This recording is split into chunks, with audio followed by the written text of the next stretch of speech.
Hi, welcome to the fourth video in our series. So for today's video, we are looking at early American history, and this is going to be from about the 1700s to the 1800s. So the 1700s are what's known as the colonial period. This is because at this point in time, Great Britain had colonized the Americas. So we were owned by England, and when they got here, America wasn't just an empty land. There were actually people living here already, and we call them Native Americans. And you're going to have to list for the United States citizenship exam, you're going to have to list 2 Native American tribes. I obviously haven't included all of them. There's very many, but I've listed the ones that I think are the easiest to pronounce. And if you look on the website for the United States citizenship exam, they give you a little bit longer of a list. And if you live in an area where there is a local tribe, it's fine to list your local tribe. For instance, I live in Spokane, and we have the Spokane tribe of Indians, but it's not listed on the website.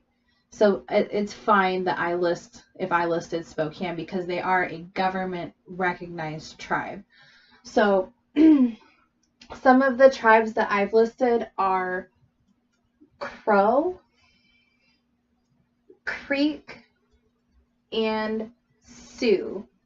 Now this one seems a little bit weird to read, especially the O-U-X, but this is just, it's pronounced Sioux. So this X is silenced, and so is the I. So it's Sioux. So, yeah, practice those and really try to get a good pronunciation on those. Okay, so in the 1700s, Britain had colonized the Americas. They had established cities and towns and had established military in the colonies.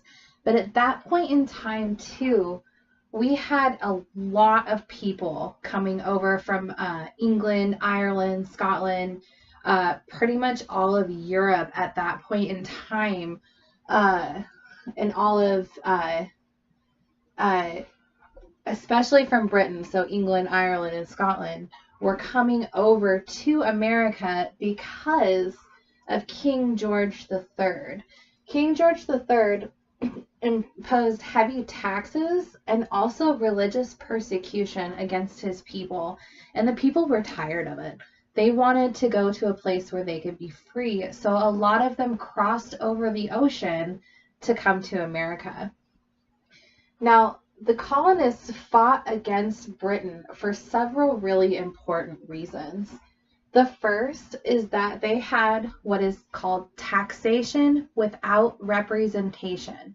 What that means is that in England, they have Parliament, and Parliament is a bunch of people that sit around making laws. It's England's equivalent to Congress. England's Congress. So they make the laws, and at that time, they didn't have anybody from the colonies. They had just people living in England. So those people living in England were making these taxes against the people living in the colonies, and they were very heavy and required a lot of money. And so the colonists got really, really tired of it.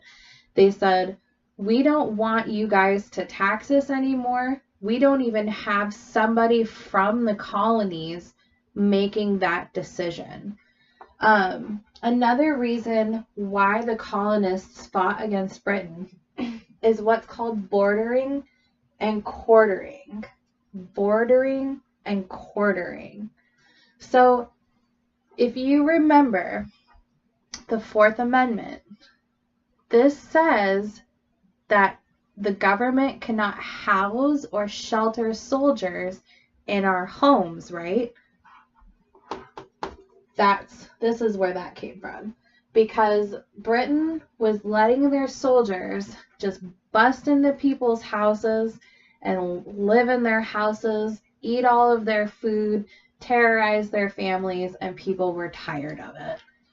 And thirdly, they finally just said, you know what? We are our own country. We want our own government. So they wanted self-government. They fought against Britain for taxation without representation, bordering and quartering, and finally, self-government.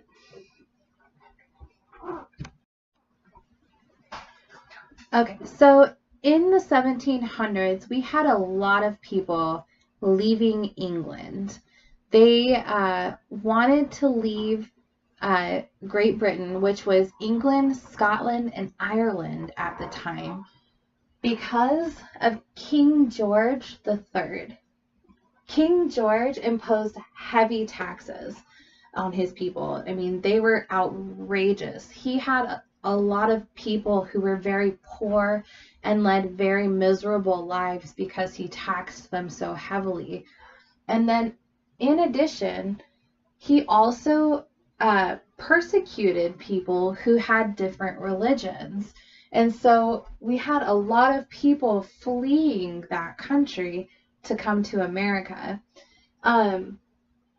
Once the colonies were kind of established, we decided that we were going to fight against Britain because of three really important factors. The first was what's called taxation without representation. And what that means is that in Britain, they were making all of these laws and setting all of the taxes for the colonies without anybody from the colonies. So they were making all the decisions for us, and we didn't want that. The second was what's called bordering and quartering. Bordering and quartering. So if you remember from our first video, we went over the Constitution. The Third Amendment says that we don't have to let soldiers into our house, right? Well, this is where that came from. Because at the time, Britain was letting their soldiers just come into people's houses and eat their food and live and terrorize and just be a nuisance. So we also were pretty unhappy about that too. So finally, as well, because of taxation without representation and because of bordering and quartering, the colonists finally just said, you know what? We want self-government. We want to have our own government. We want to be our own country. So these three reasons are why we fought against Britain. Okay, so for this next part, we're going to be talking about the Declaration of Independence. This is when the colonies decided that, you know what, we are going to be our own country.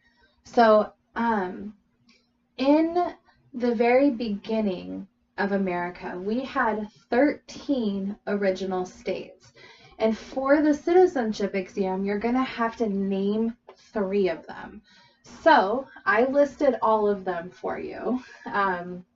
If you need to, go ahead and pause the video and write down 3 that you think you'll be able to recognize and remember. So I'll read through them very slowly so you can really hear my pronunciation with them. So we have Delaware, Delaware, Pennsylvania, Pennsylvania, New Jersey, New Jersey, Georgia, Georgia. Connecticut, Connecticut, Connecticut. Massachusetts, Massachusetts, Massachusetts. Maryland, Maryland, Maryland. South Carolina, South Carolina, South Carolina.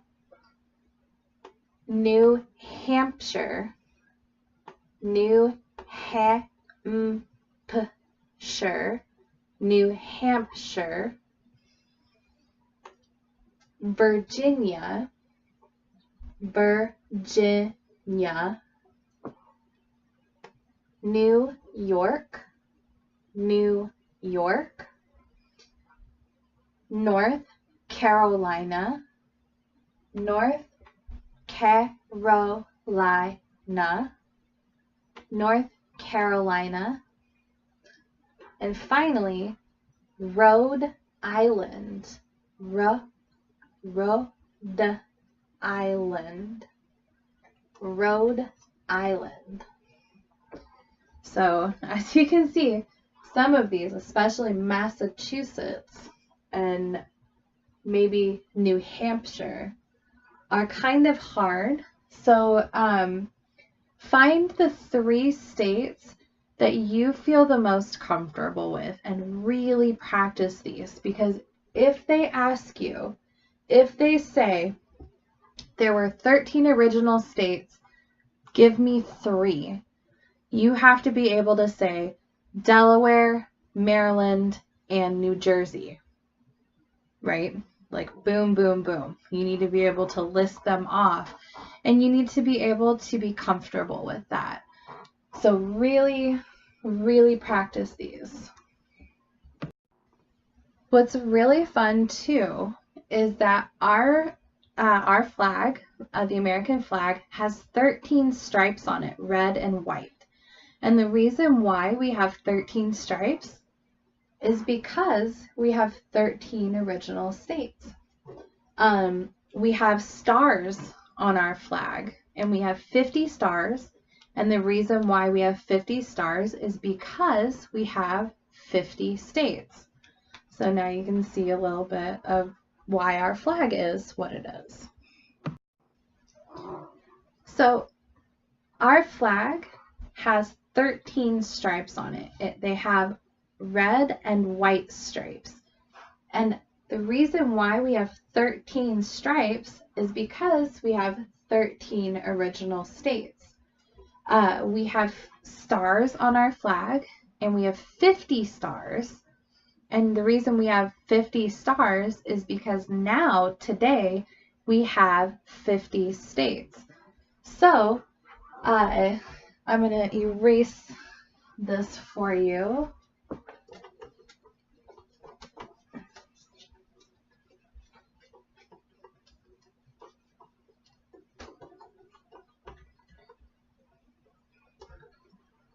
Okay, so our flag has a name, and I don't know if in your home country your flag has a name.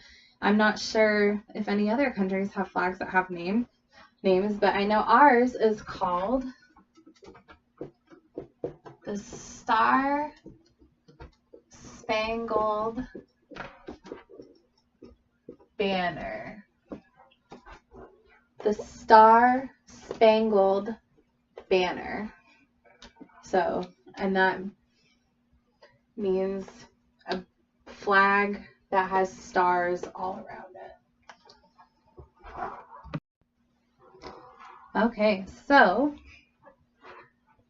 on July 4th, 1776, Thomas Jefferson and our other founding fathers gathered together to write the Declaration of Independence. So, because of that, we celebrate July 4th as Independence Day. And you're going to want to know that because they'll ask you on the test, what day do we celebrate Independence Day? And you need to be able to say July 4th. So some other holidays that we celebrate throughout the year are Christmas, Memorial Day, and Labor Day. Christmas we celebrate on December 25th. Memorial Day is celebrated on May 27th, and Labor Day is celebrated on September 3rd. So Memorial Day is a day that we remember all of our veterans and all of our soldiers that have died fighting in all of the wars throughout our country's history. Labor Day is a day that we celebrate and was created to basically say thank you to all of the people that are working. So it's for all of our labor forces to say thank you, we know you work hard. Okay, so on July 4th, 1776, Thomas Jefferson and the rest of the founding fathers got together and wrote the Declaration of Independence. This is why on July 4th, every year, we celebrate Independence Day. And this is going to be important because they'll ask you on the citizenship exam, what day do we celebrate Independence Day? And you need to be able to say July 4th. So, some other important holidays that we celebrate here in America are Christmas, which we celebrate on December 25th every year. And then we also celebrate Memorial Day. And Memorial Day is celebrated on the last Monday of May. And this is a holiday to remember all of our soldiers and all of our veterans that have fought in all of the wars in America. Our last holiday, one of our other holidays that we celebrate, is Labor Day. And Labor Day is celebrated on the first Monday of September every year. And that's basically a way to say thank you to all of our people that are out there working. It's a national holiday to say we know you work hard, thank you. Okay, so in 1787, our founding fathers held what was called the Constitutional Convention. Constitutional Convention. This is where they looked at their new constitution that they had written. They made changes. They edited. They read over and over and over because they really wanted to make it a good constitution for our new country. In 1787, part of the Constitutional Convention, they wrote the Federalist Papers. And these were written by Alexander Hamilton, James Madison, and John Jay. Now, the Federalist Papers were a newspaper at that point in time. And what they did was they basically took the Constitution and said what it did and said what it was going to do, because at that point in time, the Constitution was not legal. Not all of the states had voted on whether they wanted to accept it or not. So, the Federalist Papers were written by these three gentlemen in order to convince New York to vote for the Constitution. And I had to look that up because I had no idea. On the United States Citizenship exam, they will ask you what are one of the authors of the Federalist Papers. So you need to say Alexander Hamilton, James Madison, or John Jay. So, let's talk about America as an early country. So, during the Revolutionary War, when we were fighting against England. America and France were allies at that time. In 1803, America bought the state of Louisiana from France.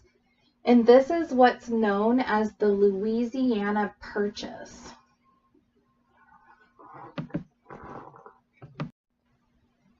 So even after the Revolutionary War, America was not done fighting. As a new country, we had to establish ourselves. We needed to prove that we could make it on our own. So in the 1800s, there were two major wars that were fought. The first one was the War of 1812. And in this, the United States didn't start this war, but we entered it. So remember that America and France were allies at this time. We bought Louisiana, right? We made the Louisiana Purchase. In 1812, France and Britain were at war with each other. And France said, "Hey, America, remember how I helped in the Revolutionary War? We need your help." So America joined in the War of 1812. At this point in time, it was really important to remember because Britain once again invaded America and they captured Washington, D.C., which is our capital, and actually burned down the White House. So ultimately, we were able to fight them off after the White House was burned, and we were able to reclaim New York and Baltimore from Britain and ultimately end the war. But that war lasted for quite a while. And then the second war that was really important that we fought in the 1800s was the Civil War. And the Civil War was actually fought between Americans. America was divided into two separate areas at that time, the North and the South. And this war was fought from 1861 to 1865. Okay, so the Civil War was a very, very controversial war in America.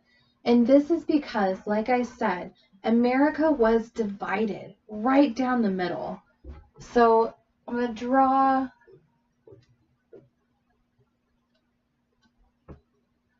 a representation. Okay, so this is a not so great drawing of the United States. But basically,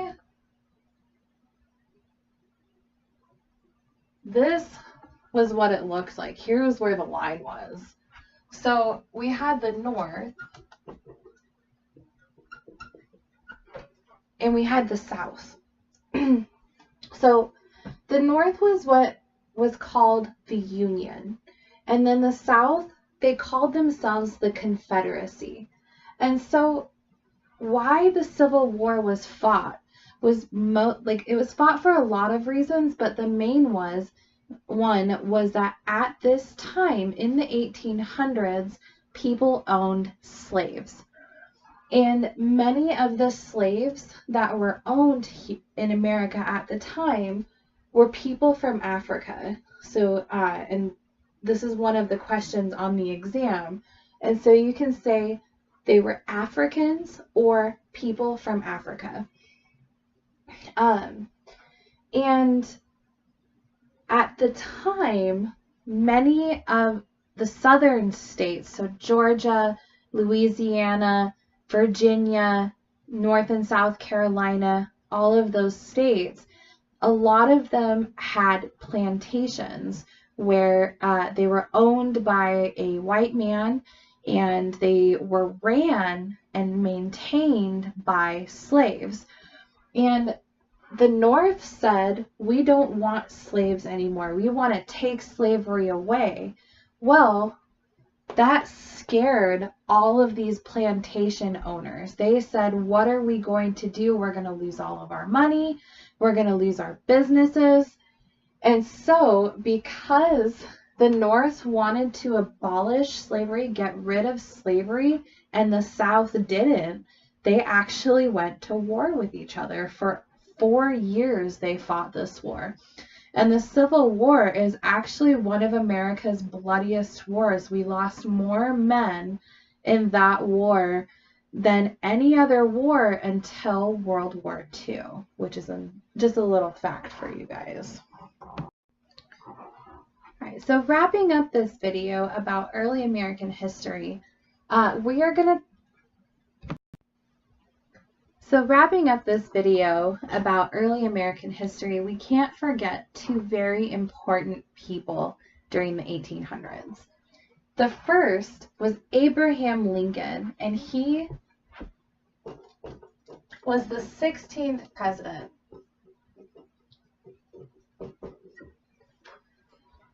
Abraham Lincoln, one of his most famous deeds that he ever did, he gave what is called the Emancipation Proclamation. Emancipation Proclamation. He gave this in 1863, right in the middle of the Civil War.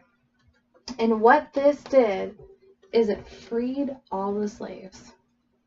He outlawed slavery and made it illegal. The second important person that we need to remember during this time is a woman whose name is Susan B. Anthony. Susan B. Anthony was a women's rights activist, and she also was part of the American Anti-Slavery Association. So she worked at the same time as Abraham Lincoln. She worked with local towns and cities to give women the right to vote and to help convince people that slavery was wrong. And so these were two people that really made a difference and were very important to our American history. So, and this actually concludes my video for early American history. I hope that you learned something from my video today. And as always, I'll have the information and the links that I found this all at provided for you below. And I will also